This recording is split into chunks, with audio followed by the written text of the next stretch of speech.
Hey Tears, welcome back to the channel. Today we're going to take a look into the world of Linux operating systems, but more specifically, we're going to take a look at the process versus threads and what that means and how they work and how they can affect or make your day bad. So before we start the video though, I'd first like to take a moment to ask you to hit the thumbs up button, the subscribe and the notification button if you haven't subscribed, and get yourself notified of every video we make. And also consider hitting that join button. That join button is only $1.99 and it helps the channel out way more than you know. And it's way less than a pack of cigarettes, way less than an energy drink, way less than a cup of coffee. And quite frankly, it just is a wonderful thing to do. Help us out if you can. Greatly appreciate it.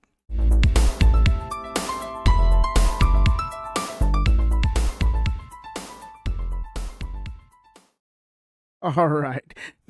Now that we got past the intro. So, there's never been, it's not a debate as to thread versus process. It's just that people don't really understand, how they work and how they're important. All they know is that they'll see that error message that says, like a thread, this, that, and other, or, process has died. And people are like, oh, process, thread, okay. But they don't exactly understand what makes a thread, and what makes a process. Now, before we jump into this, let's talk about what the terms actually mean. So you see, in Linux, threading and processing are two different ways of handling tasks concurrently. Threads are lightweight independent units that can carry out multiple tasks simultaneously within a process. On the other hand, processes are independent instances of a program running on your system. So basically, threads can do more than one thing at the same time, and they're always used by processes in order to do that. So a thread and process on our technology superheroes. And the reason why is because a thread is a very sleek, efficient persona, which is got the ability to achieve high concurrency while sharing resources with other threads. It's like having multiple workers in a factory or a factory floor doing the same job, but at different tasks. Like, they're there to work and assemble a window or whatever, but each one's putting the nuts into the frame, another one is actually building, laying out the frame or whatever, right? So each person, the one guy that's doing the bolts and nuts into it, and the guy that's laying out the frame, is a thread, right? So a process is pretty much so the whole overview of what the threads are doing. So it is like the culmination of being the actual window, okay, in our example that I just used. So in the window, you've got the frame, you got the glass, and then you have windows that open and close, slide up or down or side to side or whatever. But anyhow, all the little components that make that window do the full things that make the completed window are the threads, right? So the process is the actual window. This offers more security and more stability since the process cannot interfere with another process. So basically, when you get those crash reports, it's because a thread within whatever process created that cascade effect that took out whatever it was. So threads are lightweight and are great for handling small shared tasks with a single process. They have a low overhead and allow for efficient communication and data sharing. And this is where the problem lies, because what happens is oftentimes is threads will create another thread it'll receive an error somewhere, somehow, whether it's a computational error that just had a wrong value somewhere that it met, and it caused something to crash. It's like that assembly line I was talking about on the window, right? It for some reason went wonky, ran out of screws and nuts and bolts. So that automatically stops everything from happening downstream. Upstream, that's been on, with that thread, right? With that thread that's upstream of it will continue to process fine. Oftentimes that's what makes your system completely freeze, and your window or whatever process it is that thread was working in becomes non-functional. It just like freezes on you and you're like, what the hell? Well, it's because the thread caused a catastrophic cascade effect downstream that does not let it work. So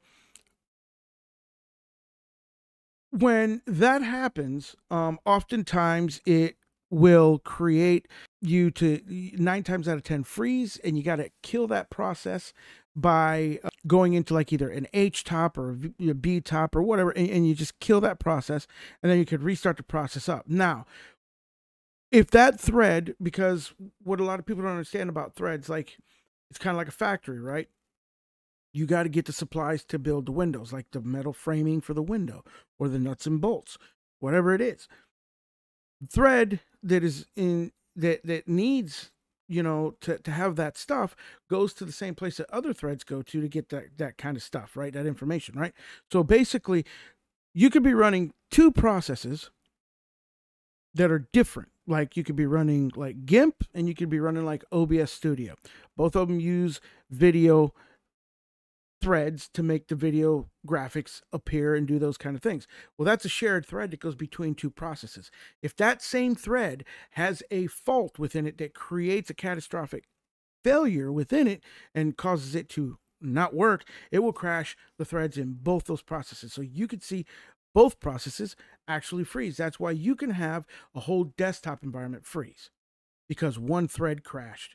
It created a downstream effect that stopped working and an upstream that just generates and stays put to what you see and where you were last at in your operational tempo. So that is a look at how threads can affect your computer and make it run great or run smoothly. The most important process here is the thread. The process as a whole is important. And what's kind of cool about processes, though, is that ideally, if you run one process at a time, it isolates many of your threads, right, to be in one area. So if you're dealing with a high volume of small interrelated tasks, threads can offer better performance and efficiency by sharing resources within a single process. So basically, if you're doing visual componentry and you know that you're at risk for whatever reason a thread to collapse, because ideally it's resources that affect it, like computing power, RAM, whatever, you might want to consider opening less of those programs, like one that uses a lot of threads across the board that create a lot of things to freeze and cause issues all the time in any operating system. That's going to be your web browsers. They tend to glitch and freeze a lot of things because they're constantly using threads all the time of multiple different types of threads. So ultimately, both threading and processing have their strengths and weaknesses. The key is finding the right balance between them depending on your requirements. So if you're a developer, obviously, you're looking at using way more threads, and so you don't run as many processes concurrently as you would, like if you're just like, just using your general everyday thing by having a window open that has a text editor and a window open that has your web browser in it, and then a window open that may have like your recording software. That is a risk of running into one thread that can actually catastrophically impact all of your stuff. And that's why most people start seeing these freezes and crashes when they open so many things. A lot of times it has to do with management of RAM, and the reason why is because threads are, all your instances that are open are all written to your immediate RAM. You know what I'm saying? They're not constantly reading off of disks. So that is where you'll get like fluctuations that can cause an error in a thread because of voltage. Voltage can drop or spike real in an instant. That's where there's error correcting RAM. That's why AECC exists in the world of servers. So whether you're a developer or sysadmin or just a curious tech enthusiast, understanding the differences between threading and processing in Linux is crucial, so that way it can help you troubleshoot, your issues that you're having. If you constantly keep having issues, you could look at your thread management, or it could be a overall buggy install, corrupted data that creates threads to do what they're doing. So with that, I simply tell you, if you keep having crashes, try to figure out what thread it is that's causing those crash, and also maybe consider that you may have some bad hardware like RAM going on. So take a look at those things and see if that's the issue. It may be that you actually have a corrupted system and something sends wrong computing issues or values to a certain thread or process and creates that issue, and it's not anything other than Linux doing what it does best, and it's not reading things right because it's actually coded wrong. So If that's the case, then either updating your program or redoing your operating system might be your only answer. But in the end, oftentimes it's just basically usually hardware performance and or maybe an update went wrong. So those could be your issues. That could be the answer for you. I hope this helps you out. I hope this kind of helps you understand a little bit about a thread versus a process and how they work together, and how the building block of threads that make processes run is where your issue tends to fall with applications running wonky or freezing. So either way, there you have it. Y'all keep doing what you do. Keep on Linuxing. Stay blessed. Have a great day. And above all, I will see you in the very next one.